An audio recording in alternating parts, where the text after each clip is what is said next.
আসসালামু আলাইকুম প্রিয় আপু ভাইয়ারা, সবাই কেমন আছেন? আমি আছি আলহামদুলিল্লাহ ভালো। তো সবাইকে আমার চ্যানেলে স্বাগত নতুন একটা ভিডিও দেখার জন্য। তো এখানে হচ্ছে আমি লাউ শাক দিয়ে আর মাছ দিয়ে অসম্ভব মজার একটা তরকারি রান্না করব। তো সম্পূর্ণ ভিডিওটি দেখলেই বুঝতে পারবেন কত সহজে আমি রান্নাটা করেছি। তো তরকারিটা কিন্তু মাশাআল্লাহ অনেক সুন্দর একটা কালার আসছিল আর খেতেও কিন্তু অনেক মজা হয়েছিল। তো সম্পূর্ণ ভিডিওটি দেখলেই বুঝতে পারবেন। এই যে আমি চলে আসছি আমার লাউ গাছের, লাউ তো আর খাওয়া হয়নি, ডগাগুলো নেব একেবারে। আর গাছটাও আর বেশি দিন রাখা যাবে না, এখানে অন্য গাছ লাগাইতে হবে। তো আমি একেবারে কচি কচি একেবারে আগার দিকের যে ডগাগুলো থাকে ওগুলা হচ্ছে এখন নিয়ে যাচ্ছি। তো এটা দিয়েই আমি তরকারিটা রান্না করব। তো আমরা কিন্তু লাউ শাক অনেকভাবে রান্না করি, আর আমি এর আগেও অনেকবার লাউ শাকের তরকারি রেসিপি দিয়েছি। তো চাইলে ওটাও দেখে নিতে পারেন যদি কেউ না দেখে থাকেন। তো দেখুন এই যে শাকগুলো কত সুন্দর একবারে কষি ছিল। তো আমি এখন হচ্ছে শাকগুলো নিয়ে চলে আসছি, আর এখন শাকগুলো সুন্দর করে হাত দিয়ে আঁশগুলো ছড়িয়ে নেব আর সুন্দর করে বেছে নেব। তো প্রিয় আপু ভাইয়ারা, যারা যে যেখান থেকে ভিডিওটি দেখা শুরু করেছেন, রিকোয়েস্ট করব সম্পূর্ণ ভিডিওটি লাইক দিয়ে সঙ্গেই থাকবেন। আর যদি প্রথমবার কেউ আমার ভিডিওটি ওয়াচ করেন তাহলে অবশ্যই আমার চ্যানেলটা সাবস্ক্রাইব করে বেল আইকনটি বাজিয়ে রাখবেন, তাহলে প্রতিদিনের সহজ সহজ রেসিপিগুলো আপনার ফোনে চলে যাবে। তো এই যে দেখুন আমি কিন্তু শাকটা হাত দিয়ে অনেকটা বেছে নিচ্ছি। তো কচি ছিল দেখে হাত দিয়েই বাছা যাচ্ছিল, অসুবিধা হচ্ছিল না। চাইলে এটা বটি দিয়েও করে নিতে পারতাম, তো ভাবলাম একটু হাত দিয়েই গুছিয়ে ভালো করে পরিষ্কার করে নিই। তো এই যে কতটা কচি ডাঁটাগুলো শাকগুলো দেখেই বুঝতে পারতেছেন, এই যে দেখুন কত সুন্দর। তো আমি এখন হচ্ছে সমস্ত শাকগুলো কেটে নিয়ে এর মধ্যে কিছুটা মাছ দিয়ে তারপরে হচ্ছে রান্নাটা করব।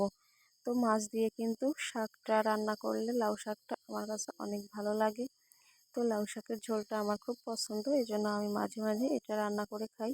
তো যে দেখুন আমি এইভাবে হচ্ছে শাকগুলো সব কিছু সুন্দর করে বেছে নিব। আর এখন হচ্ছে মরিচ, পেঁয়াজ আর রসুন আর জিরা একসাথে ভালো করে বেটে নিব ব্লেন্ডারে। তো এখন হচ্ছে শাকটা আমার বাছা হয়ে গেছে, আমি এখন সুন্দর করে পানি দিয়ে ভালো করে কষলে কষলে ধুয়ে নেব। তো শাকটা দেখুন কত সুন্দর একটা কালার, মাশাল্লাহ। তো এখন হচ্ছে শাকটা একটু সাবধানে ধুতে হবে, কারণ শাক তো অনেক ধুলাবালি উড়ে আসে, এই জন্য একটু ভালো করে ধুতে হয়, না হলে শাকটা খেতে গেলে কেমন জানি একটা বালু বালু ভাব থাকে। এই জন্য আমি সুন্দর করে কয়েকবার হচ্ছে শাকটা ধুয়ে নিচ্ছি। তো প্রিয় আপুরা, যারা ভিডিওটি দেখতে দেখতে পর্যায়ে চলে আসছেন, প্লিজ রিকোয়েস্ট করব ভিডিও থেকে বের হয়ে যাবেন না। তো যে দেখুন আমি এখানে হচ্ছে পোনা মাছ থাকে, ওই মাছ কয়েক পিস নিয়েছি। আমার পরিবারের যে কয়েকজন লোক আমি সেই অনুপাতে নিয়েছি, আপনারা চাইলে বেশি কম করতে পারেন। তো এখানে আমি হচ্ছে একটা আলু দিয়েছি ওভাবে কেটে, আর এখন চলে আসছি মূল রান্নায়।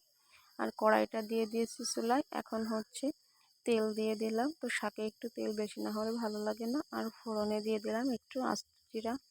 আর এই পর্যায়ে আমি ব্লেন্ডারে যে মশলাটা করে নিয়েছিলাম ওটা দিয়ে দিলাম। তো এখন ভালো করে হচ্ছে নেড়ে চেড়ে নিব।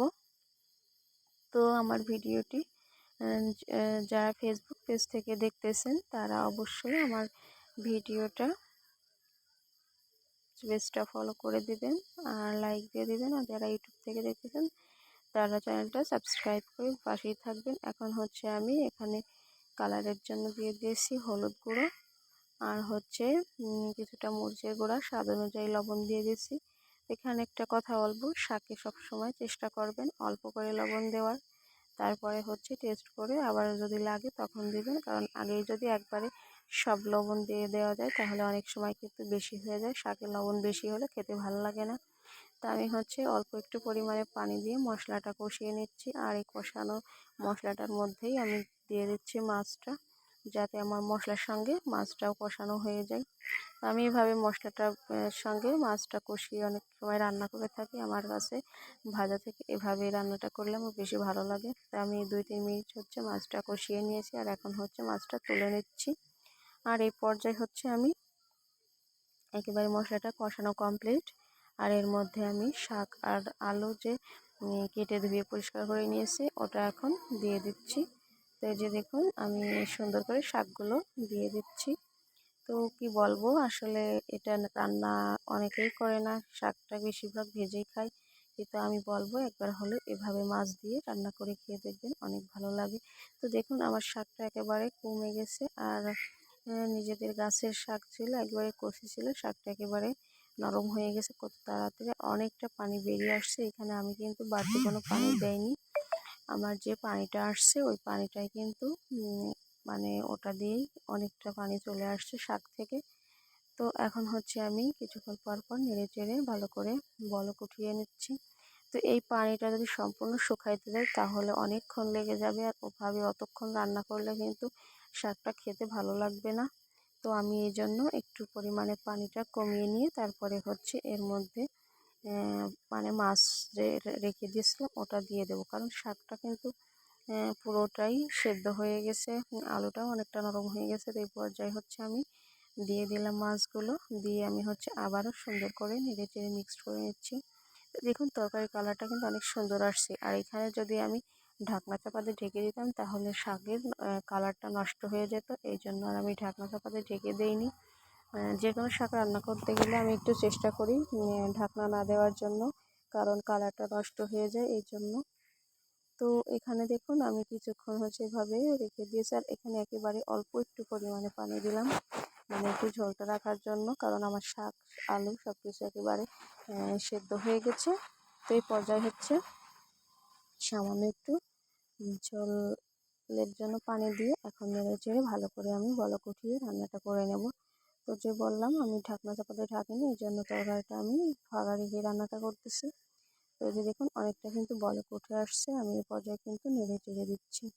তো প্রিয় আপু ভাইয়ারা যারা ভিডিওটি এতক্ষণ দেখতেছেন হয়তো বা লাইক দিতে ভুলে গেছেন, তাহলে রিকোয়েস্ট করতেছি আবারও যে প্লিজ একটা লাইক দিয়ে আমার ভিডিওটি শেয়ার বাটনে চাপ দিয়ে সবার মাঝে একটু শেয়ার করে দেবেন।